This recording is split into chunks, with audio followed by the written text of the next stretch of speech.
Let's take a look at engineering sample versus regular CPUs. What are engineering sample part numbers? Well, if I'm AMD and I want to make some CPUs, but I don't want them to go to the public because I need to send them out for software certification and everything else, I'm going to first release engineering samples.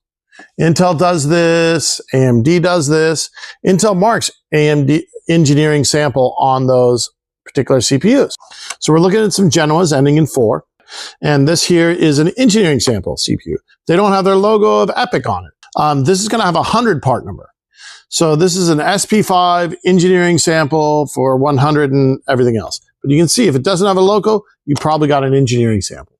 These don't get a real part number. There's different types of engineering samples and quality samples. What is the difference?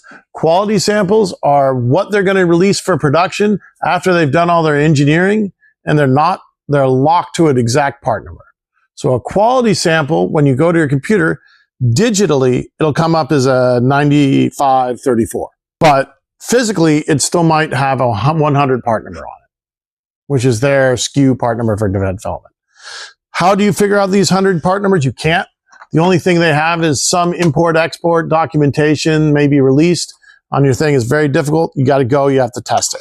So that's here. We have a few different engineering samples here. We have them with the orange here. You can see different part numbers we have, and you can see the difference between all the different engineering samples we have here with different 100 part numbers here. There's a quality sample. It comes up as a 9654. That's why we call it a QS or quality sample. This one here is an engineering sample. So this does not come up with an exact part number. Typically, the engineering samples won't be locked. To run any of these engineering sample CPUs versus a disk thing, you need to have a motherboard that supports whatever microcode you want. Again, system on a chip. The microcode tells you what you want to run, how many lanes I'm configured for, etc. Typically, Supermicro, Gigabyte, any of the Taiwanese manufacturers support that.